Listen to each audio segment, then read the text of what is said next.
Richard should be joining soon.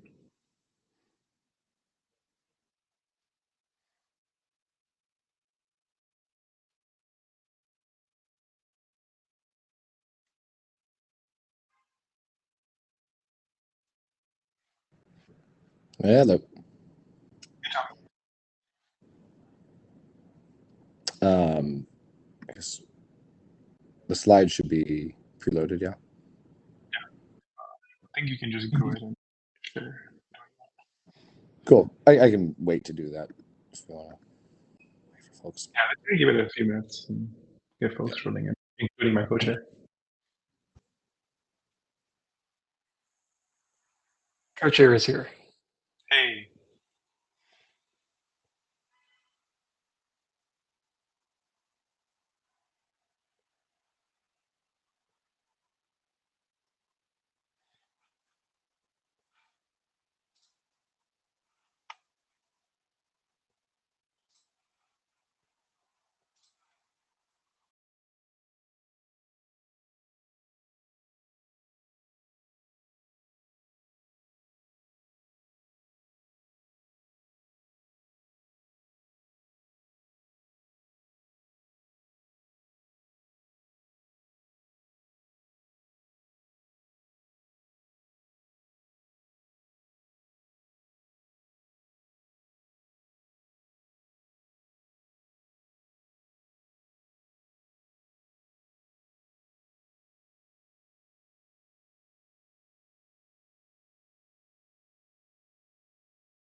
Tommy, what sort of issues are you hearing from folks?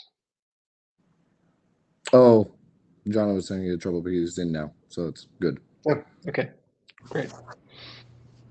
I'm in. I think I can hear you all too. Cool. Welcome, Jana. Hello, folks. Wonderful to see you all. Always lovely to see you. Same. I can't see you, Richard, but it's wonderful to hear you.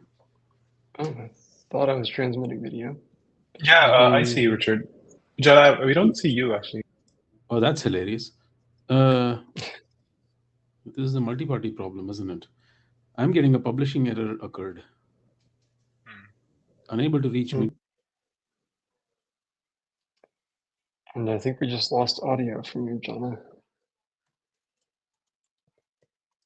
Yeah. Could you try with a different browser, maybe?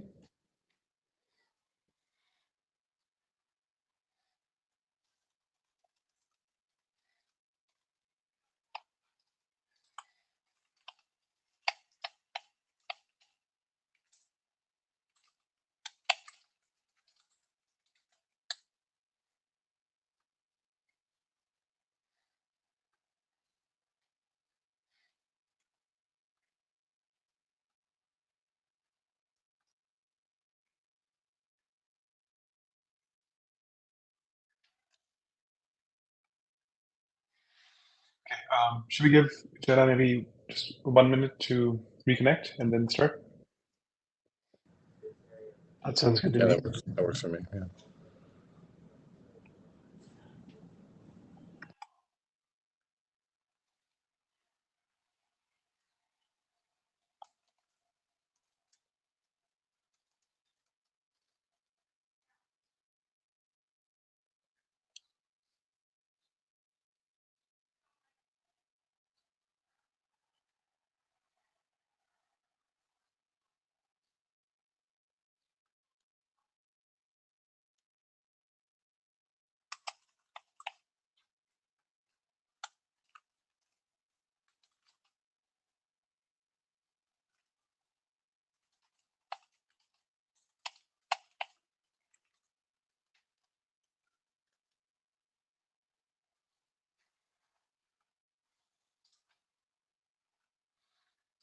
It looks like we have Jana back.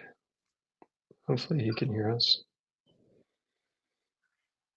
Siobhan, you want to kick us off? Yeah, sounds good. I think it'll mostly be Tommy talking, but yeah. Hey, folks, welcome to the interim. The agenda for today is to discuss chunked OHTTP.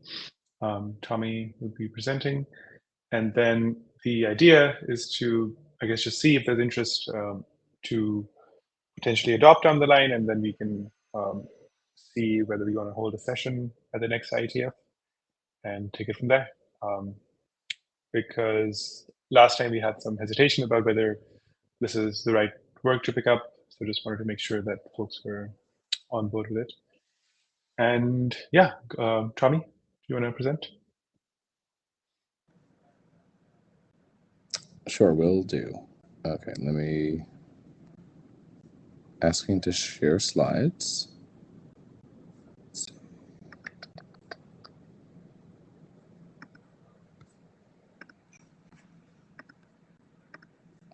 All right, there we go. Okay, hello everyone. So yeah, previously we discussed this a bit back in San Francisco. That was before there was actually a draft on this, and we're talking about streaming things. So now there is a draft that's been out for a little while, and this is something that Martin Thompson and myself have co-authored, and it's adding chunked support to OHTTP.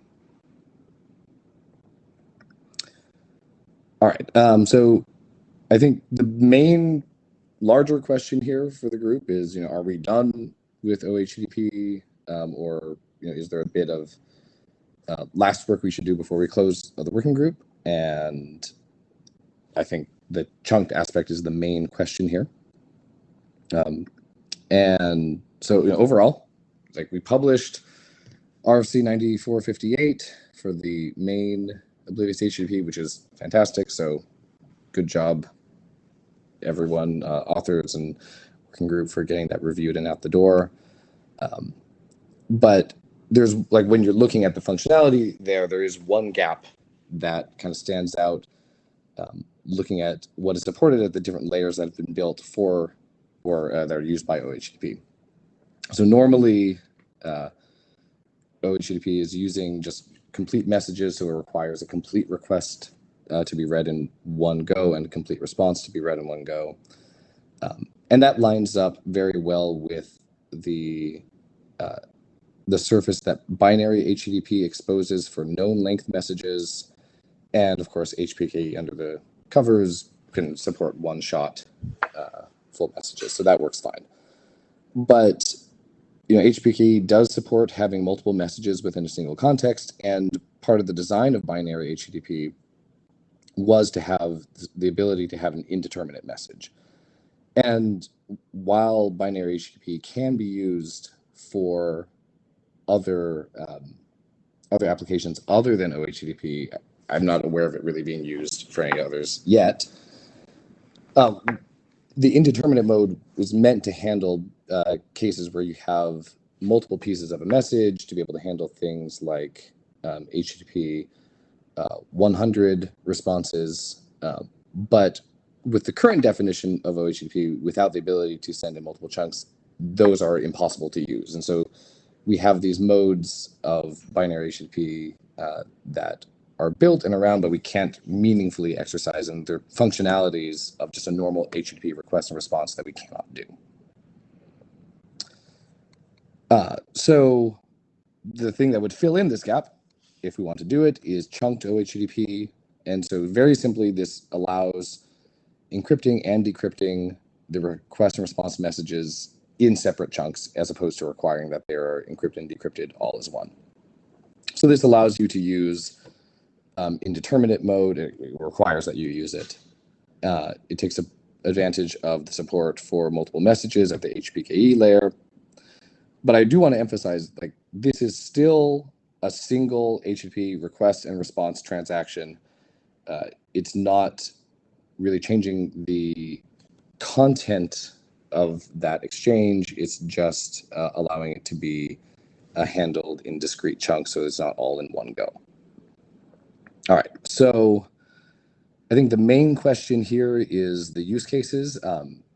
Like overall, I totally believe that many of the OHTTP use cases of things like DNS queries or just doing a simple metrics upload do not need this.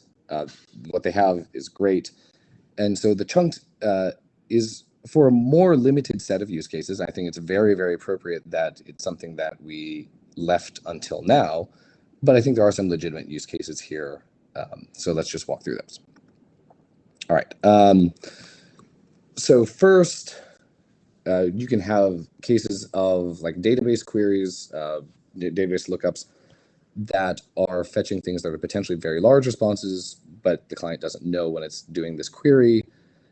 These are cases where these responses may be processed incrementally, and they don't want to be done all in one go, and it may take a long time for that lookup to happen, and there's useful work that can be done on the client side to process the data that it's looking up. That's a very, very simple case. And it's also pretty similar to the case of generative content. Generative content is a hot topic for a lot of people and use cases these days, with all your ChatGPT and other friends going around. So when we have content that's being generated by servers on the fly in response to a request, depending on the speed of the models or whatever generating that content, sometimes they can be quite slow, and we'll be generating bits of those content over time. And if anyone's used something like ChatGPT, etc., you will see that sometimes it will build out responses over time and complete it. And so there's meaningful progress that can be displayed or given to a user. Sometimes that can be because it's a large response, but it could just be because it's very slow to generate. And so there's useful work the client could do to process or display that response. Another case I wanted to bring up, which we don't actually bring up in the draft right now, but I think is worth going into for some security considerations or performance considerations, is being able to allow very large uploads from a client to a server in a request. So as it stands today, OHTTP doesn't have any maximum size of what's in flight, which is actually quite different from a lot of other layers that you would have. So very reasonably, a server that is just using OHTTP today for DNS or some simple metrics uploads could implement a relatively low maximum and just refuse to process any large requests. However, if OHTTP server does want to be able to receive some large upload of a file, etc., from a client, could be many gigabytes or something, then it's kind of its only option is to buffer up anything that a client is sending to it, some arbitrarily long message, and not even be able to decrypt it, not know that this is going to be a valid message at all, or that based on the content of the message, let's say this is a post, like it's actually going to a path or location that the server is going to allow this client to upload to. So it'd be pretty easy for clients to just send garbage long messages, either because they aren't correctly encrypted, or that the content is just garbage in that regard. And so a server that wants to be able to receive large uploads potentially is taking on a lot of risk here. And so we can imagine that with chunking, the server could enforce that it has a particular maximum size of that initial chunk. It can read out the headers of where this is going to go. It can prove that the client is correctly encrypting the message, and then only keep processing the chunks after that. Otherwise, it could just close the stream to the client and send a rejection. And then the last case, which Martin brought up, which is good, is being able to support informational responses in HTTP.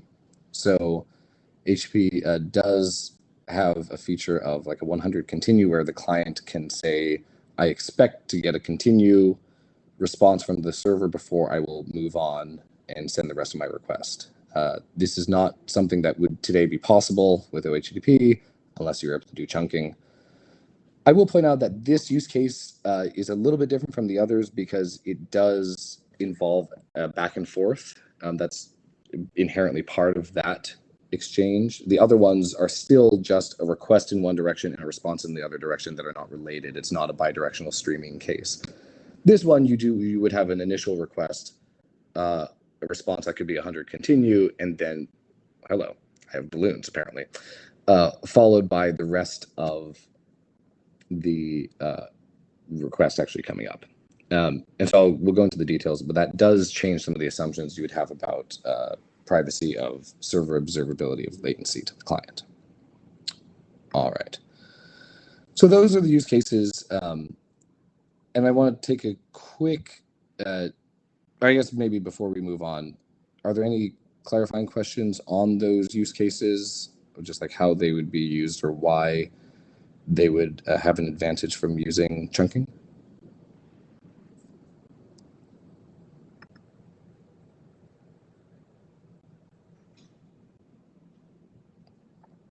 Okie dokie, we'll move on. So I was going to take a quick sidebar related to chunked OHTTP, but more broadly, when is OHTTP applicable versus doing some other form of proxying? And this is something that was discussed both in San Francisco as well as there was an email exchange around on the list around OHTTP and like, could you use it for something like WebSockets? And I think in general there seems to be a need to clarify. When do you use OHTTP or something else, which is like a much more fully capable end-to-end TLS stream that's being proxied. So, overall, I think that using chunked OHTTP should only be considered for cases that are already using OHTTP or are good candidates for it, but need this optimization either to be able to handle slow data downloads or to prevent clients from uploading too much. Like it's a way to fix some of these cases. It definitely should not be used to replace cases. That would be better served by like a mask proxy or any other case where you're proxying an end-to-end TLS stream.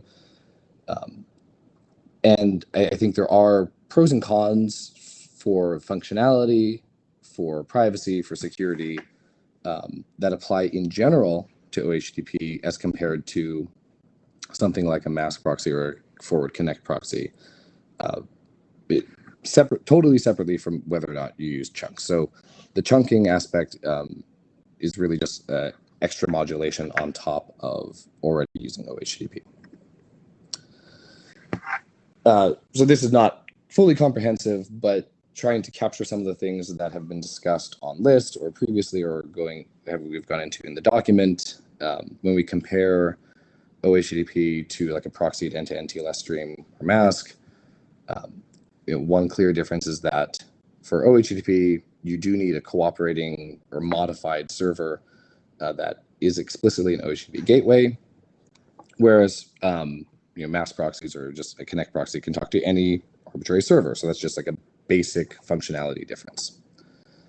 OHTTP also is dealing with single HTTP transactions, single request response pairs, which is great when you want decoupling at that level. But doing a proxy TLS stream is much, much better if you need to do web browsing where you want multiple requests that are part of the same session, that you do want to be able to correlate between the server and the client. And then, so this next row, like going into essentially more of like the scalability and performance for proxy, OHTTP, since it's working at the request level, allows connection reuse both between the client and the relays and the gateways, such that all requests from all clients are just streaming over either one connection or a connection pool between the relay and the gateway. They're all mixed together, and so it's very efficient and scalable in that regard. Anytime we're doing like a connect proxy, we are having to worry about IP and port allocations for streams that are being forwarded to the next hop, and so it has very different requirements on the proxy infrastructure. And then going into some of the privacy aspects, OHTTP gets you per request response pair decoupling without having to add any extra latency. Proxying a TLS stream, again, makes a lot of sense for talking to unmodified servers in cases where you allow multiple HTTP transactions on that same session. But if you wanted to do something like doing DNS obliviously, doing a full end-to-end TLS handshake to then just send a single request and response that are very small doesn't make a lot of sense.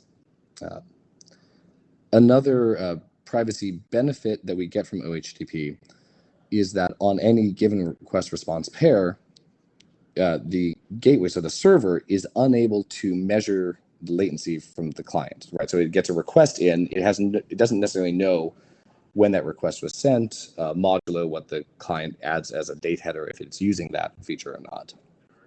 And then it just sends the response. So it isn't able to use this measurement of latency to try to triangulate the user or infer location, etc. Note that if we do have a client that wants to use the 100 continue case with chunks, that does change things, but that is something that the client would explicitly be asking to do. And so we have to discuss, is that a useful addition to here? Whereas in the case of having an end-to-end proxy TLS connection, you obviously have a lot of back and forth data. So that does allow servers to measure latency there. But then there are definitely downsides to some of the security aspects of OHTTP.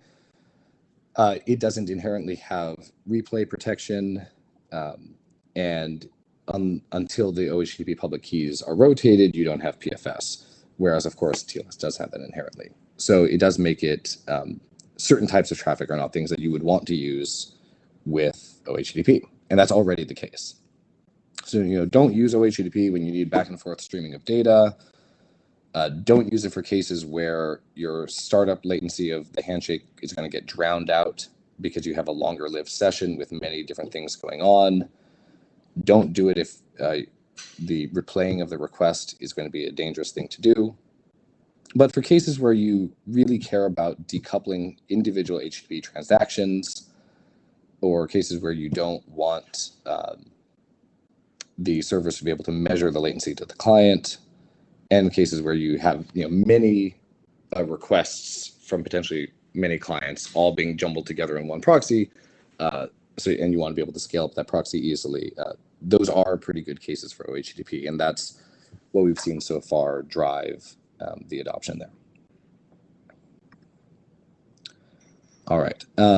So then jumping into the actual technical bits of OHTTP, I'll just breeze the chunked OHTTP. I'll just breeze through these quickly. This is mainly what's in the document, so you can just have a reference here. Really, it just takes the normal OHTTP format, the same request header and the body, except it just adds a varant length before each section of the body, and then you end with a final chunk. And so this does have properties of preserving the ordering of chunks and the number of chunks that we have, so we know we still got the full message in each direction. And it would use some new media types. Again, breezing through this, if you look at the HTTP-KE requests, we would use a slightly different string for the info to denote that this is not just a request, it's a chunked request. And then on encoding, we add the varant, and we would have, instead of an empty AAD, mark that the final chunk has a different AAD, so we know that it is indeed the final chunk. On the responses, pretty similar. It does need to maintain a counter. This is something you get for free as part of HPKE, but we just essentially need to copy that technique for doing multiple chunks on the response. Other than that, it's quite simple. So in discussion of this, I think there are a lot of interesting questions that still would need to be discussed. Things that have been brought up, such as having negotiation of, do you need to do chunking or not? Overall, negotiation of things for OHTTP is a bit vague because by default, a lot of OHTTP use cases just kind of a priori know they have this configuration between the client and the server, and then they use it. But if we need more dynamic ways to know that we have to use chunking or not, that would be something that would need to be discussed. And I think particularly for this case of being able to measure the time and trying to enforce that people aren't using this for just arbitrary streaming of data, we could discuss having prohibitions on sending further request chunks based on what was received in a response chunk. But fundamentally, I think most of the use cases that would benefit from chunking would benefit regardless of being able to have the ordering between them. And that's all the content I had here. So I think the question is, do we think this is a useful gap to fill? Do we want to talk about adopting this or not? So let's go to discussion. Thanks, Tommy. I took a brief scan of our charter, and it seems like, I think it stands out to me as outlawing this work. But yeah, if folks have thoughts on adoption and interest, please go ahead now.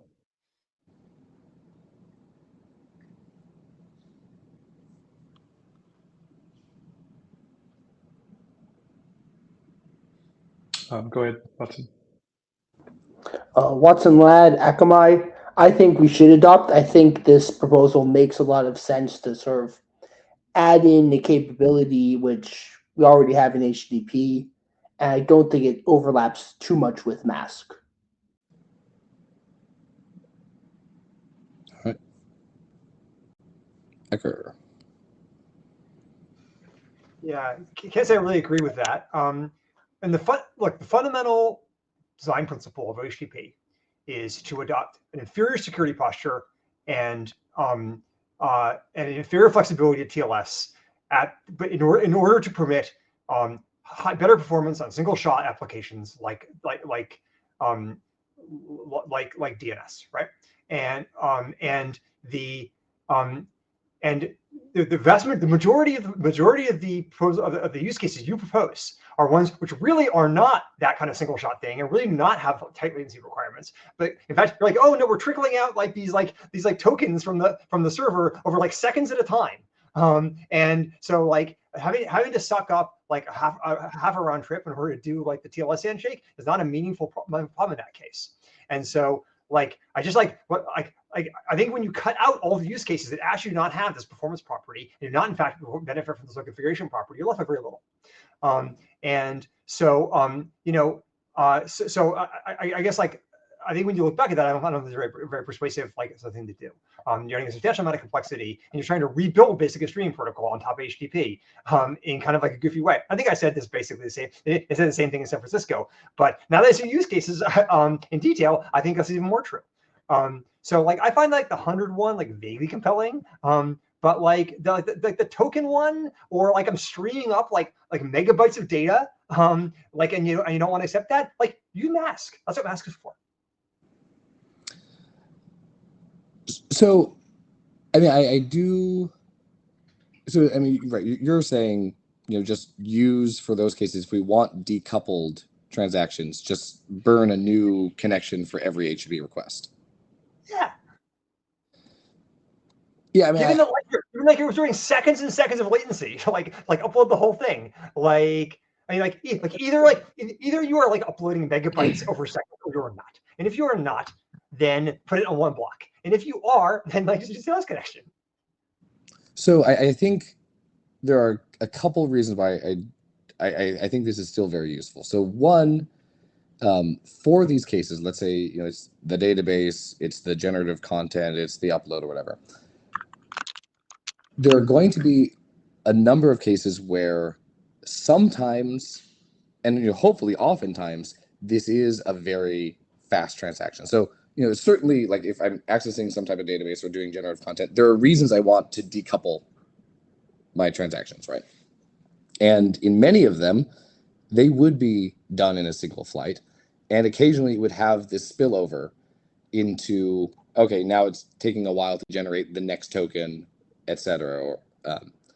So I think reasonably, if you have a server that already essentially would just be doing OHTTP and then says, oh, now we have some longer to generate things that happen for 10%, saying like, hey, you need to essentially switch protocol stacks here and do this. Like either we have the server support both modes, where they're like, I'm sometimes OHTTP and sometimes I'm a mask connection, and I just have, and the client wouldn't know which ones it's going to be. Well, the server doesn't support the mask connection, right? The server just operates as normal mode. Just to always do a mask connection on that. Yeah, the server does not support the mask connection. The client supports the mask connection, but the server just like is well, right, but the server would be supporting it not as an OHTTP gateway, but as just like a normal. Which surely it has to do in any case. Yes, but also, I mean, like when you think about like the deployment here, having to manage, a hybrid of how the servers are receiving that, I think is a bit more complex. And the client also won't necessarily know which one it's going to use. And so if that's more persuasive. But the thing's a web server. Like, I mean, sure, like, can you think? I can't think of any application right now that only supports OHTTP. It doesn't support like straight HTTP. So it's like I'm not buying like it's hard for the server. Well, to support, like, I mean, so actually, I mean, like some of the use cases, like we're using OHTTP currently for like safe browsing lookups, and we've talked about that before. And in that case, like we don't have a publicly facing normal TLS web server. Like it only accepts it over OHTTP for some of the servers we talked to. But yeah, regardless, like obviously it has a backend that could do it. But I think it's more from the client. Like the client, if it wants to be able to support showing the first token before the other tokens, it needs to now always spend the extra handshake round trip, even if for most of the cases it doesn't need that. And so justifying, why are we all like spending this extra latency? It's like you're talking to somebody who used ChatGPT. First of all, like people like, the ChatGPT latency is enormous. Like the first token takes milliseconds to commit. So so I guess I think this is the least persuasive case of any of the ones I've heard is the ChatGPT one. Yeah. Because the whole it is generating tokens as fast as it can. They're still trickling in. And so what case have you ever used for Midjourney or ChatGPT where the whole thing actually did take forever? When the whole what's usually what I've never seen any of these systems right now that have the property that you would notice, you would materially notice the TLS handshake round trip latency for the first token, let alone for the fact that the tokens all trickle in. I can sure understand what you're buying with optimization. Yeah, I mean, I think there are definitely some cases where some clients do have a more notable, just like local latency that is incurred here. But yeah, I get your point. Anyway, I can let Martin. Yeah, I think we'll let Martin jump in. If I can figure out how to hang up here. Yeah. All right. So I personally don't put a lot of weight behind the use cases that involve long end-to-end latency. I can sort of understand perhaps why some people might want to have a very short time to first token in those scenarios. But I think ultimately when it's the entire answer that you want, a little bit of extra latency on the TLS side of things isn't like the end of the world. But I do think that there are cases that involve uncertain amounts of latency where this becomes interesting. So if you have a resource that for the most part produces responses very, very quickly, but occasionally has cause for delay, then this looks a little different. But I'm more looking at this from the perspective of being able to take what may be a slightly larger response, not a huge one, a slightly larger response, or something like that, or in informational responses. So the 1xx use cases. I think that greatly narrows the applicability of what this is. I don't see a concern with having some potential for overlap with TLS. I think that was Tommy's point earlier. But I think that we're going to need to be very, very careful about applicability if we deliver anything like this. I think we've made some steps in writing up the draft in that direction, but I'm not sure that we've completed that work. So yeah. Yeah.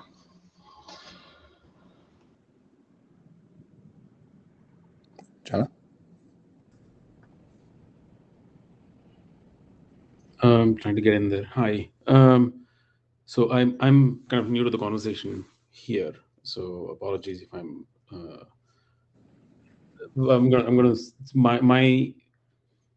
my thinking here for this is that the stacks that you have to support for these are fundamentally different. But I'm talking about mask and OHTTP. So to Chris' point, I don't know how much I think about latency in this. I think a lot more about the type of stack that you are choosing to build at the client, at the relays, and so on. If you're building something and you have to make a decision based on message size at design time of what stack you're going to support, that's a very weird thing to pivot on. Like if you want to decide to use a mask relay, you should do it because you want effectively a connect server, and then you want to like have a byte relay on the other side of it. That's why you do it. But if what you're really doing is HTTP messages, and then let's say that you built out this whole thing, and then suddenly you decide that your messages are large, or you have a use case which was traditionally fine with HTTP, but suddenly you can't do it on OHTTP. It's a severe limitation. And to solve the limitation, you have to go all the way back to design and say we're going to have to build the whole thing, client, relay, gateway, server, the whole thing, now use mask instead of OHTTP. And that is a severe limitation of OHTTP at that point. So My thinking here, and correct me if you think differently, of course, is that this is unless there are other fundamental issues, this seems like a valuable addition to OHTTP, simply because OHTTP is substantially more lightweight to build and support. Having done both mask and OHTTP relays, it is a lot easier to build an OHTTP one. And I'd like to be able to support being able to send larger messages instead of having to pivot all the way to using a mask stack.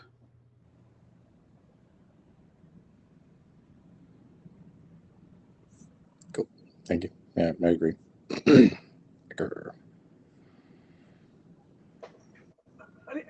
So these are certain amount of what John is saying, but I guess I want to observe that the entire principle of HTTP is that you have to, in fact, narrow your application scope, carefully analyze your application scope, and determine whether it's like fits within the relatively narrow contours that OHTTP supplies. You have to be sure you don't have to do multiple requests, for instance. Otherwise, it's kind of pointless. You have to be sure that you have to be sure you don't care about PFS. If you sure you have to have pre-establishment of negotiation of the cipher suites. And so like the and so some of those problems are like quasi-inherent, right? And some of those problems are not inherent. And what I'm concerned about is exactly precisely the kind of mission creep that I think Jana thinks is a feature, which I think is a bug, which is like that we do this, and the next time somebody says, well, actually, it's really inconvenient, I can't do X, Y, and Z with OHTTP, then we understand OHTTP again. At the end of the day, what we've done is we reproduce like an entire ecosystem of things as basically mask again. And we've done that with HTTP. And that would be extremely undesirable. And you're shaking your head, but like I agree, we don't want to do that. I'm totally on the same page as you. But this is like how protocols evolve, right? And so, it's like, is this particular thing like the worst thing in the world? No, I'll like shut up after this. But like, I think it's like pretty important to like understand what the thing is for and what the thing is not for. And so I think we're starting to verge into this is different from the thing this was for, and now we're extending the scope, and that worries me. And that's what worries me. So maybe you can allay my fears on that front, but right. So I mean, I think.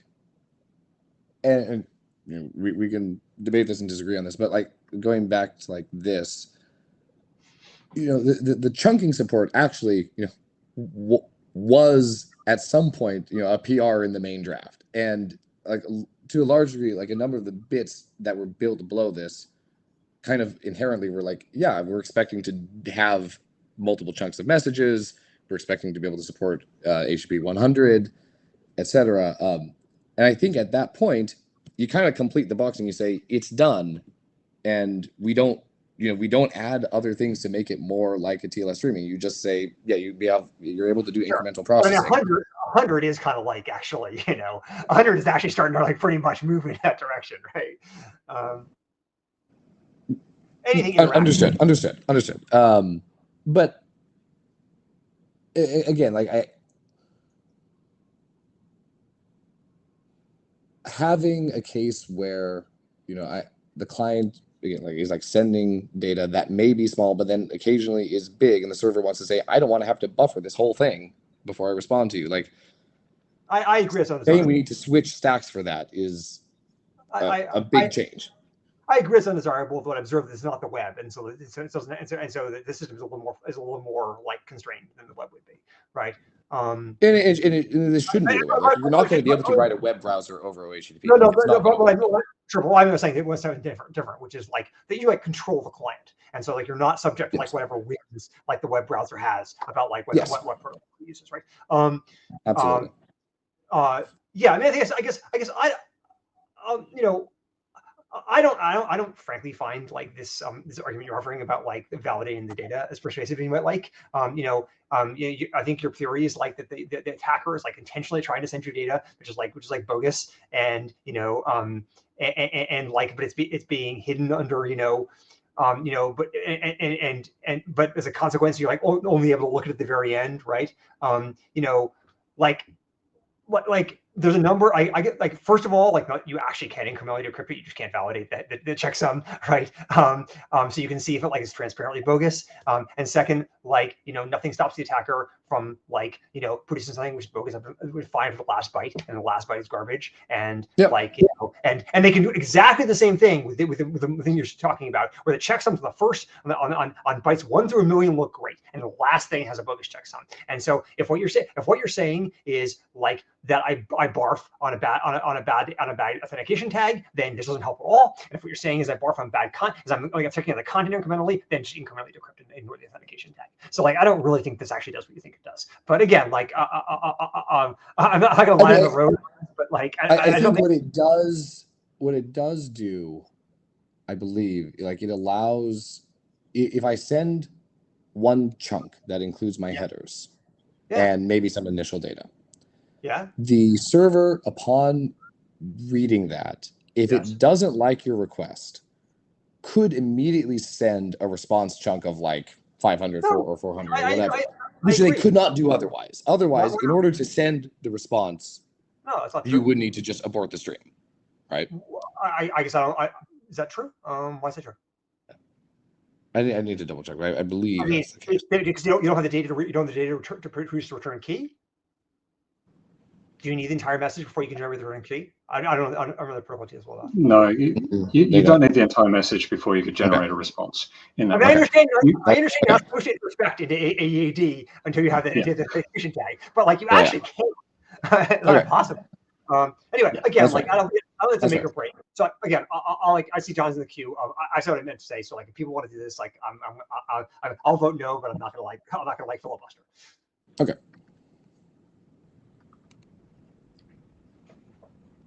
I'm in the queue, Ekar, but I'm also listening. I'm just, this is a good conversation. I think that this is are we litigating? I'm just wondering in my mind, right? Are we litigating the right thing here? What I mean by that is how applications ultimately end up using this. Yes, you want to tell them how to use it in the applicability, but ultimately there has to be a trade-off that has to be very clear. And that trade-off will dictate what applications ultimately use. If the trade-off is not clear, it doesn't. So we use HTTP in ways that we shouldn't use HTTP. And I will say this now, we will use OHTTP in the ways that we shouldn't use OHTTP. That's going to happen. But I'm just saying that, it's not something that we can enforce. At the same time, if there's a real concern there, and it's not just a design principle, or if it's not like something that we believe shouldn't be done, if there are real consequences, privacy in particular in this case, then we should spell them out and argue why OHTTP should not be used in a particular case because of said privacy concerns. And I think that should be there in the document. I see some of them in the document. Perhaps there's more. I think there needs to. Yeah, so I think that's a question of shaping the document to be better, not an adoption question. So coming back to the question on the table, should this be adopted? I think this work is worthy of doing. And if we are talking about shaping the document to include things in applicability that enable users, applications, developers to make the right decisions about which technology to use, maybe it's worth talking about specifically in the applicability about OHTTP versus mask as an explicit thing. Like, why should you use this and why not mask? Or when should you use mask and when not this? I don't want to necessarily explore the scope of this document because this is just about this technology and not necessarily comparative. But yeah, I mean, I don't want to get too deep into that. That's a question for later. But in terms of adoption, I'm not hearing any fundamental disagreements. I think this is still valuable to do, and it should not be used in places where it will be used in the future. Such are things. Cool.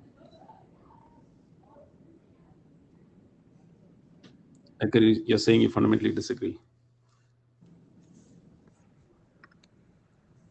Yeah, but I mean, I said what I was going to say. I'm just saying, like I'm not persuaded, But like, I mean, I'm not saying anybody else. Yeah, but you're saying that we have a fundamental disagreement, I think. No, it's fair. I think what I'm saying is that you can't change the way that people use HTTP. And if all I want to do is introduce the oblivious in there, then you're going to fundamentally ask people to reconsider how they use HTTP if you limit this. Well, I guess what I am saying, is that I think we should be, I think that for many of the applications Tommy's indicating, we should be steering people towards mask, and that by providing features that are kind of half mask, we're doing them as security as a service by steering them towards the HTTP for the reasons that are in Tommy's chart. And so again, many people don't find it persuasive, but that's the case I'm trying to make. I mean, my concern there also is, I have not yet seen deployments of something like Mask where people are doing unique end-to-end TLS connections for every HTTP request. Certainly that's not something that we do in the browser or whatever by default. And that also, as I was bringing up before, does have implications on proxies that, if we are taking cases that are not DNS, but similar scale to DNS of how many queries clients are making, and saying the egress mask proxies need to bring up a new socket for every single one of those queries, that's a very different proposition for them. And so I think a lot of cases, if you're telling people, hey, for your use case, use mask, they're just going to have correlatable HTTP requests, and they're not going to have the decoupling between them, and they're going to make a different trade-off. Sure. I mean, this was the argument behind OHTTP in the first place, right?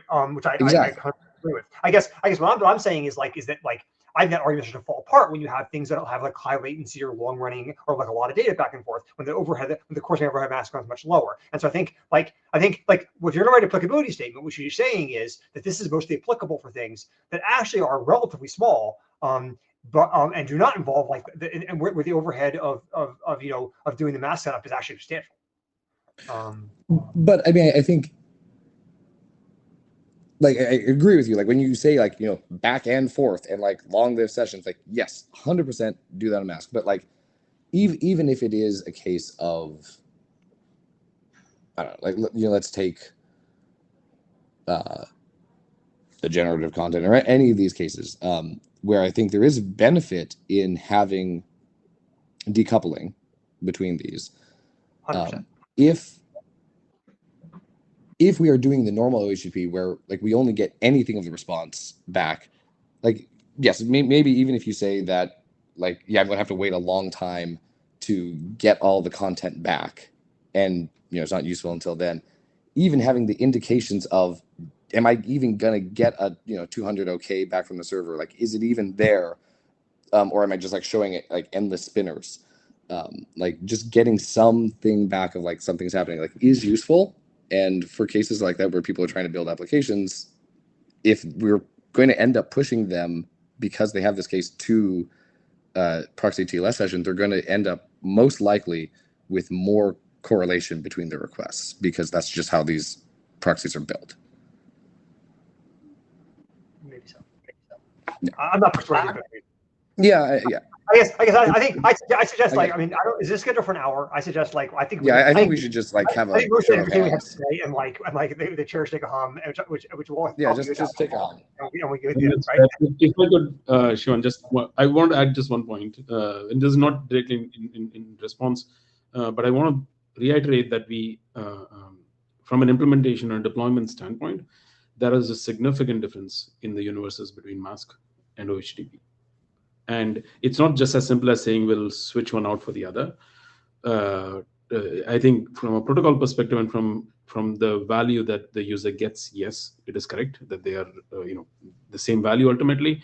And if it's bytes back and forth, but honestly, in terms of relaying, it is substantially cheaper to do this with OHTTP, and that's going to see a lot more traction than Mask. Well, Mask is going to get used for a lot of things, but there are a lot more things that I think that OHTTP will get used for. Great. All right. Cool. Cheers. Thanks. Thanks, all. So yeah, I think we can do a show of hands. Trying to do that here. Asking the question, should we adopt this work? Does that sound good as a question, Richard? That is the ultimate goal here. So. Yep, that sounds right. Cool. I started the show of hands, so you should be able to mark your answer.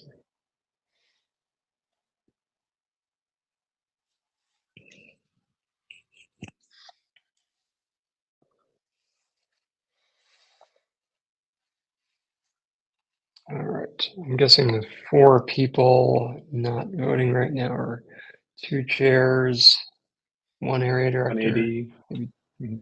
yeah, maybe 2. 1 interloper who's not paying attention. Ecker, I'm guessing you are the do not raise hand. Yeah. Okay, so we don't need to solicit further commentary there. All right, I mean, that seems pretty positive to me. It's non-trivial community of interest here, with concerns from Ecker noted. I think we can take that and confirm on the list.